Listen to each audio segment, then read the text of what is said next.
Salute, salute. All right, we got to skip the intro, jump right into this, but I am gonna give my one time, and I got to give my two salutes to the God. All right, here we go, ladies and gentlemen. Here we go.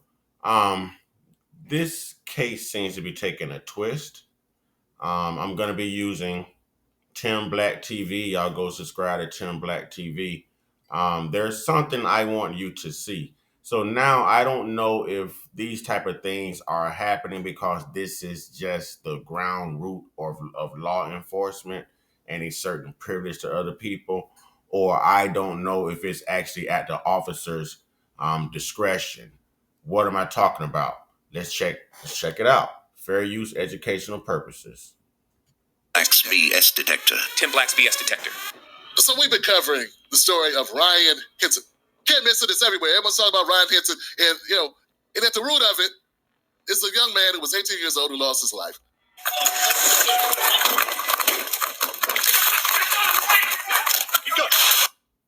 And they say, I don't say this, they say, hey, he had a gun, he had it in his hand, and then the police officer thought he pointed the gun at him.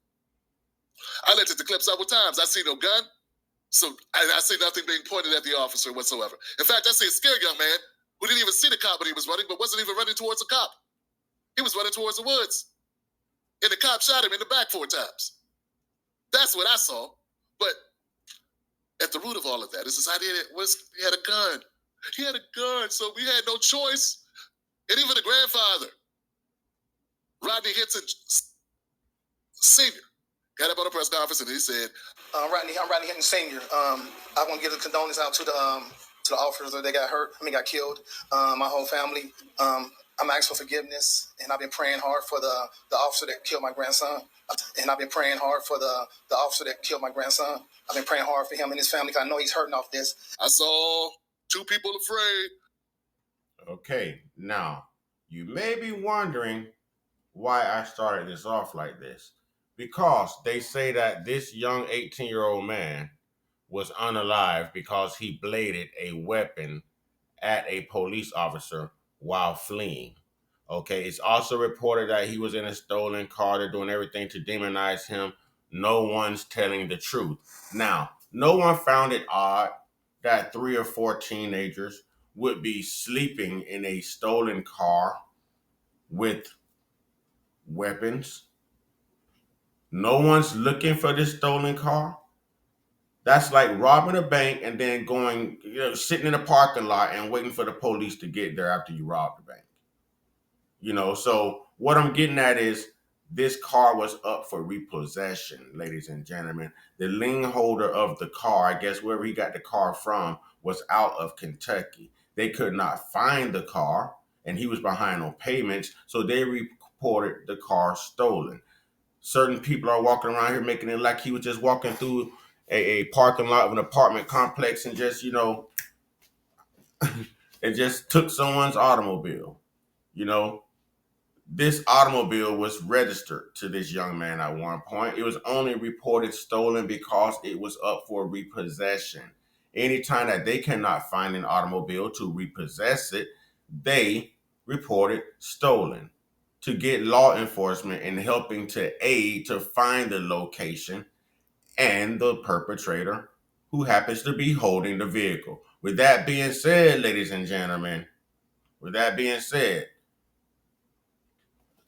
look at this next clip. Now, they were saying we were protecting someone who was just a criminal, a thug, all right? They were saying that you shouldn't have a weapon.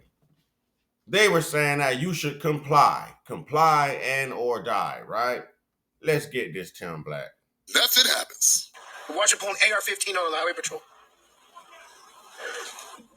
The driver pulled over for speeding, pointed a rifle at a highway patrol officer yesterday. CHP says it happened just north of Reading on I-5. An officer stopped a vehicle on the Mountain Gate off-ramp. The driver, they say, got out of the car, pointed the AR-style assault rifle toward the officer. Officials say the suspect re-entered his vehicle, and then they started pursuit.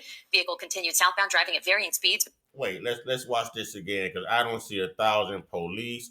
I don't hear 1,000, you know what I'm saying? I don't see 1,000 bullets. Let's watch this again. And he's still alive. He's still alive. But if you run away and you happen to look like me, they lie and say you bladed a weapon. They lie and say you were armed. They lie and say they were in fear for their life.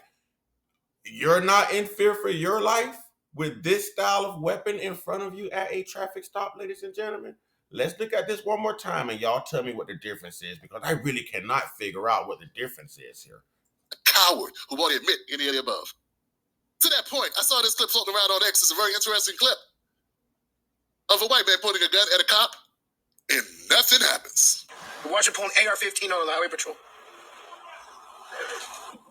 A driver pulled over for speeding pointed a rifle at a highway patrol officer yesterday. CHP says it happened just north of Reading on I-5. An officer stopped a vehicle on the Mountain Gate off-ramp. The driver, they say, got out of the car, pointed the AR-style assault rifle toward the officer. Officials say the suspect re-entered his vehicle and then they started pursuit.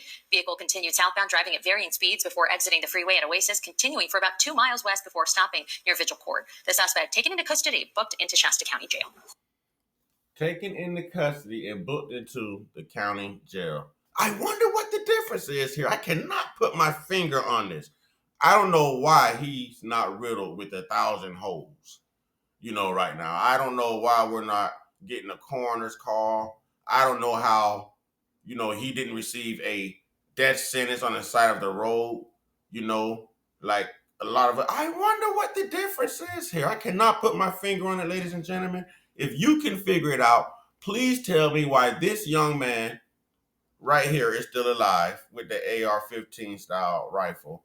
And people who look like Mr. Ryan Hinton, people who look like me or Philando Castile or someone, well, they're in fear for their life. I wonder what the difference is.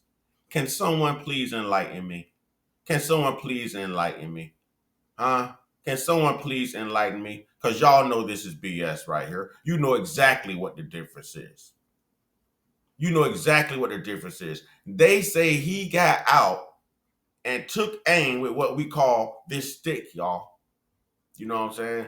He took aim with this stick, y'all. And the police backed up. He didn't call for backup. There's not 30, 40 different police surrounding him like they were Mr. Rodney Hinton Jr. at his bond hearing. No one's yelling in fear for their life. This man got back in his vehicle, traveled another 2 miles. Ladies and gentlemen, I'm sorry, but I was a nerd in school. And 1 mile is equivalent to 5,280 feet. Let's put this in perspective. He traveled 2 miles. 2 miles. No pit maneuvers, nobody waiting to pow through it. He was arrested. He's getting a court date. His family is not mourning him. I wonder what the difference is. Someone please enlighten me. I just wanted to throw this out here. And yes, I'm trying to rub it in all the race soldiers' face. Everyone who goes about calling all black people thugs and say comply or die or this, that, and the fourth. Raise your kids better. Lead by example. Well, what about this young man, and why is he still alive, and why are we still mourning people, ladies and gentlemen? There is a problem with the criminal justice system. There is a racial bias against police wanting to subdue or execute any other ethnic group. It's up a certain demographic, y'all. I wonder what the difference is. Can someone please tell me what the difference is? Y'all know what to do. Today is Sunday, so you know what? Get your one-on-one. Get your one-on-one. Get your one-on-one with your higher power. You know what I mean? Now, y'all stay prayed up, stay blessed up, stay meditated up, stay protected, stay real, stay conscious, stay uncut, be inspired, be great, be you. Shay, ladies and gentlemen. Will someone please tell me what the difference is? Why is he still alive and Mr. Ryan Hinton is deceased and Mr. Ryan Hinton never bladed that weapon at any police officer? We saw the film. Y'all let me know. Shay.